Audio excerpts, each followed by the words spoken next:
Si vous en avez marre des débats sans fin, mais que vous cherchez des réponses plus profondes, alors branchez-vous pour une nouvelle approche spirituelle.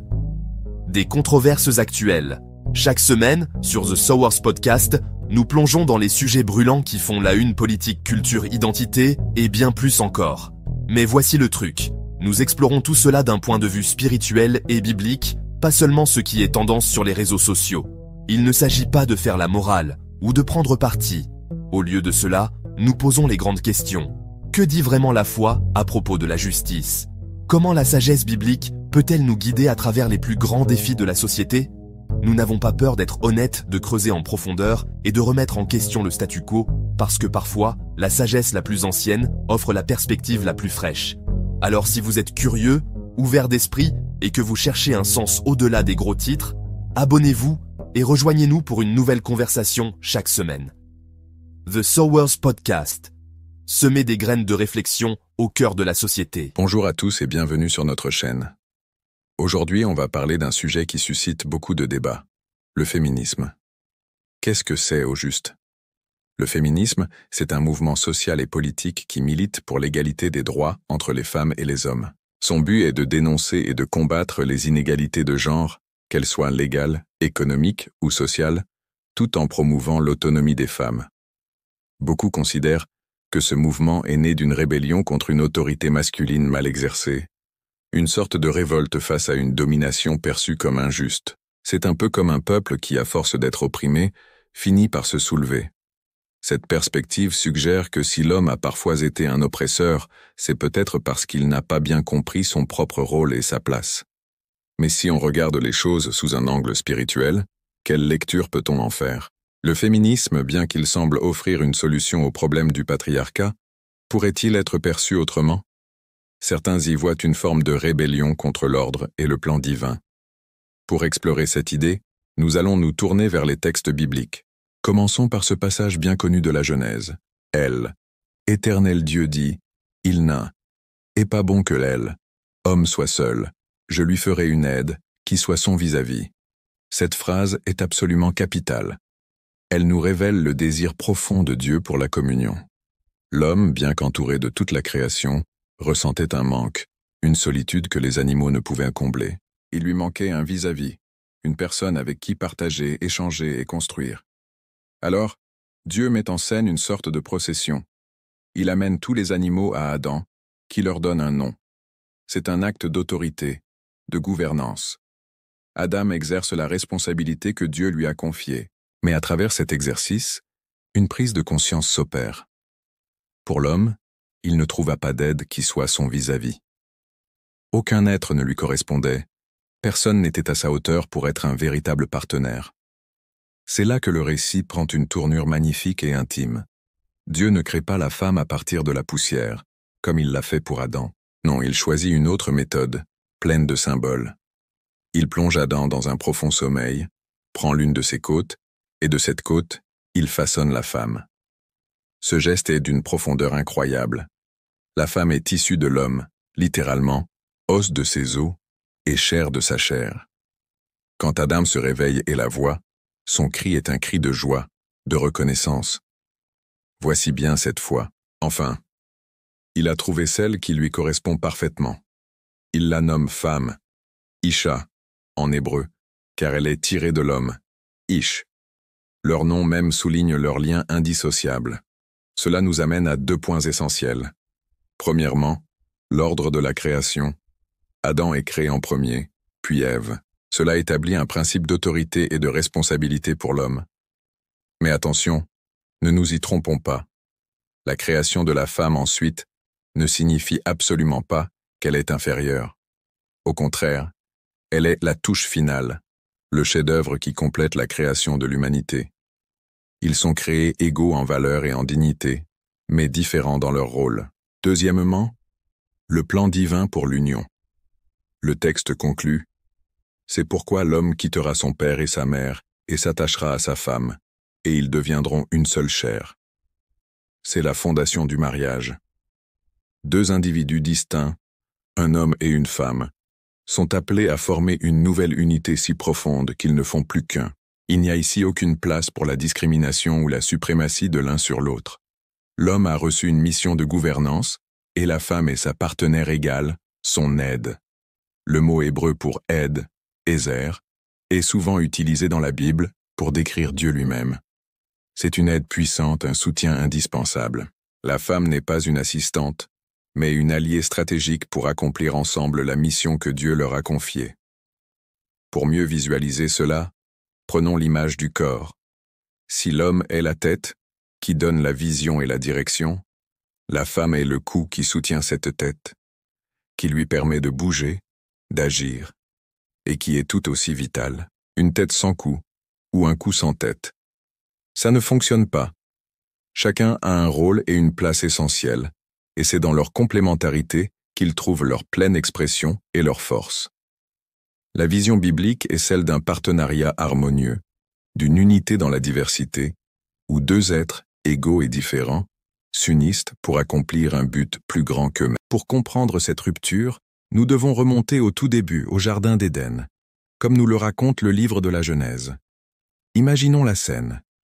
Adam et Ève vivent dans une harmonie parfaite avec Dieu et entre eux. Mais un élément perturbateur va faire son entrée. La Bible nous dit au chapitre 3 de la Genèse, « Le serpent était le plus rusé de tous les animaux des champs que l'Éternel Dieu avait fait. » Ce serpent engage la conversation avec Ève et sème une graine de doute. Il lui demande, « Dieu a-t-il réellement dit, « Vous ne mangerez pas de tous les arbres du jardin ?» Voyez la subtilité. La question n'est pas directe, elle est insidieuse. Elle pousse Ève à remettre en question la bonté et la parole de Dieu. Ève répond en citant l'ordre divin. « Nous mangeons du fruit des arbres du jardin. Mais quant au fruit de l'arbre qui est au milieu du jardin, Dieu a dit, « Vous n'en mangerez point, et vous n'y toucherez point, de peur que vous ne mouriez. » Elle connaît la règle, elle connaît l'avertissement. C'est là que le serpent lance son attaque frontale. Il contredit directement Dieu. « Vous ne mourrez point, mais Dieu sait que, le jour où vous en mangerez, vos yeux s'ouvriront, et que vous serez comme des dieux, connaissant le bien et le mal. » C'est une promesse alléchante, n'est-ce pas? Devenir comme des dieux. Le serpent présente Dieu non plus comme un père aimant, mais comme un être qui retient quelque chose de bon, qui veut limiter leur potentiel. Il attaque le caractère même de Dieu, et malheureusement, la tentation fonctionne. Le texte continue. La femme vit que Élise arbre était bon à manger et agréable à la vue, et qu'il était précieux pour ouvrir l'intelligence. Ses désirs sont éveillés. Elle cède, elle prit de son fruit, et en mangea. La première rupture est consommée, la désobéissance à Dieu. C'est ce que la Bible appelle le péché. Le péché, c'est simplement la transgression de la loi divine, le choix de notre propre volonté contre celle de Dieu. Mais l'histoire ne s'arrête pas là. Elle en donna aussi à son mari qui était auprès d'elle et il en mangea. Adam était là, il a vu et il a participé. La rupture n'est plus seulement verticale entre l'humanité et Dieu, elle devient horizontale, entre l'homme et la femme. C'est cet acte de transgression qui a provoqué leur chute et a introduit une cascade de conséquences dévastatrices. La première conséquence, c'est la destruction de l'unité. L'harmonie parfaite est brisée. La confiance est remplacée par la peur et l'accusation. Quand Dieu vient les chercher, Adam se cache et accuse la femme. La femme que tu as mise auprès de moi, c'est elle qui m'a donné de l'arbre. L'unité a volé en éclats. Deuxièmement, le péché a déformé la vision de l'homme sur son propre rôle. Le leadership bienveillant pour lequel il avait été créé s'est transformé en une tendance à la domination. Au lieu de protéger et de servir, l'homme a commencé à vouloir contrôler. Cette dynamique de domination de l'homme sur la femme s'est malheureusement propagée à travers presque toutes les civilisations et toutes les époques. Ce n'était pas le plan originel de Dieu, mais une conséquence tragique de la chute. Cette domination a inévitablement engendré une réaction, la rébellion. Face à l'oppression et à l'injustice, un mouvement de contestation est né. Et c'est là que nous devons parler d'un phénomène plus moderne, le féminisme. Attention, je ne parle pas ici de la juste quête pour l'égalité des droits et la dignité, qui est légitime et biblique. Je parle de l'idéologie qui peut se cacher derrière, une idéologie qui, souvent sans même le savoir, devient une arme spirituelle. Pensez-y. De la même manière que le serpent a utilisé la séduction pour introduire le péché et le chaos dans le jardin, le diable, cet adversaire de nos âmes, utilise aujourd'hui certaines idéologies pour semer le désordre dans la société, dans nos familles et dans nos couples. Il faut être conscient que le monde spirituel est une réalité. Des forces spirituelles, que la Bible appelle les forces des ténèbres, cherchent activement à détruire l'ordre et le plan merveilleux de Dieu pour l'humanité. En opposant l'homme et la femme, en les montant l'un contre l'autre, on détruit le fondement même de la société, la famille. On se retrouve alors dans un cycle sans fin de domination et de rébellion, un conflit perpétuel où chacun se bat pour le pouvoir au lieu de chercher l'unité. Le résultat? Une société fracturée, des familles brisées, des cœurs remplis d'amertume.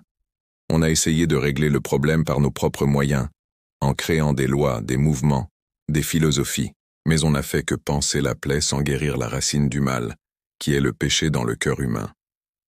Mais face à ce tableau qui peut sembler sombre, face à ce chaos, il y a une nouvelle incroyable, une espérance inébranlable. Il y a une solution, un salut qui nous est offert. Jésus-Christ. La Bible nous dit que Jésus est venu pour une raison bien précise. Il n'est pas venu pour nous donner une nouvelle liste de règles, mais pour restaurer ce qui a été brisé. Il est mort sur la croix pour payer le prix de notre désobéissance, de notre péché, celui d'Adam et Ève et le nôtre. Il a pris sur lui les conséquences de notre rébellion pour que nous puissions être réconciliés avec Dieu. En Christ, il y a une restauration possible. Jésus est venu pour rétablir le plan parfait de Dieu. Il est venu pour guérir les relations brisées et rétablir l'unité et l'équilibre véritable entre l'homme et la femme. En lui, il n'y a plus de domination ni de rébellion, mais un amour mutuel, un respect et un service réciproque.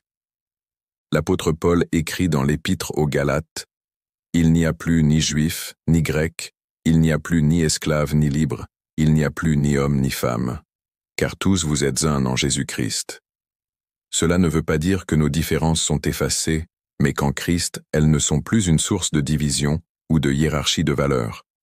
Si nous voulons sincèrement voir disparaître les inégalités, les injustices et les discriminations dans notre société, la solution ultime ne se trouve pas dans une idéologie humaine, mais dans une transformation du cœur. Il nous faut ouvrir nos cœurs à Christ. Cela demande de l'humilité, cela demande de confesser nos péchés, notre orgueil, notre tendance à vouloir construire un monde sans Dieu, en pensant que nous savons mieux que lui. Comme Adam et Ève, nous avons tous, à notre manière, écouté la voix du serpent et suivi notre propre chemin.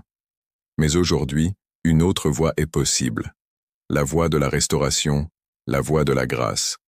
En nous tournant vers Jésus, nous permettons à son esprit de travailler en nous, de guérir nos blessures, de changer notre regard sur les autres et de nous apprendre à aimer comme lui nous a aimés. Il peut transformer les relations conflictuelles en relations de paix et d'harmonie. Il peut restaurer l'ordre divin dans nos vies, nos couples et nos familles. La solution au conflit des sexes n'est pas une guerre, mais une réconciliation. Une réconciliation d'abord avec Dieu, puis les uns avec les autres, rendue possible par le sacrifice et la résurrection de Jésus-Christ. C'est le chemin vers une véritable égalité, une véritable unité et une véritable liberté. Comment rétablir l'équilibre et l'unité parfaite dans notre société, nos foyers et nos couples? Beaucoup cherchent des réponses, mais aujourd'hui, nous allons nous tourner vers une sagesse ancienne qui propose une perspective unique et profonde. La clé, selon le Nouveau Testament, se trouve dans un principe de complémentarité et d'amour divin. Commençons par un passage qui est souvent débattu, mais qui, lorsqu'il est bien compris, révèle une beauté incroyable. Éphésiens 5, versets 22 à 24, nous dit « Femmes, soyez soumises à vos maris comme au Seigneur, car le mari est le chef de la femme, comme Christ est le chef de l'Église. » Je sais que le mot « soumission » peut faire grincer des dents. On l'associe à l'infériorité, à l'oppression. Mais explorons ce que cela signifie réellement dans ce contexte. Ici, la soumission n'est pas une question de valeur ou de compétence. Elle n'implique pas que la femme est inférieure. C'est avant tout un acte de confiance envers le plan divin. En se positionnant ainsi, la femme permet de rétablir un ordre originel, un alignement avec la volonté de Dieu pour l'harmonie. Elle reconnaît la position de chef attribuée à l'homme. Mais attention, être chef ou tête ne signifie pas être un dictateur. C'est là que le rôle de l'homme devient crucial et tout aussi exigeant. Le modèle pour le mari n'est personne d'autre que Christ lui-même. Et comment Christ a-t-il dirigé l'Église? Par la force? Par la domination? Non. Il a dirigé par l'amour, le service et le sacrifice. C'est exactement ce qui est demandé à l'homme. La suite du passage d'Éphésiens le dit clairement. Maris, aimez vos femmes, comme Christ a aimé l'Église, et s'est livré lui-même pour elle. L'homme n'est pas appelé à exiger la soumission, mais à aimer sa femme d'un amour sacrificiel. Un amour qui le pousse à donner le meilleur de lui-même pour son bien-être, à la protéger, à la chérir. Si un homme comprend et applique ce principe, comment pourrait-il écraser ou dominer sa femme? C'est tout simplement impossible. Son autorité devient alors une source de sécurité et de bénédiction, non de peur. La femme, de son côté, en choisissant volontairement cette posture, ne perd rien de sa valeur. Au contraire, elle devient une collaboratrice essentielle. Pensez à l'image du corps et de la tête. La tête a besoin du corps pour agir, et le corps a besoin de la tête pour être dirigé. Ils sont interdépendants et travaillent en parfaite synergie. La soumission de la femme, dans ce cadre, est une preuve d'amour et de respect, non seulement pour son mari, mais aussi pour Dieu. Ce n'est pas une dynamique à sens unique. Le Nouveau Testament insiste sur cette interdépendance.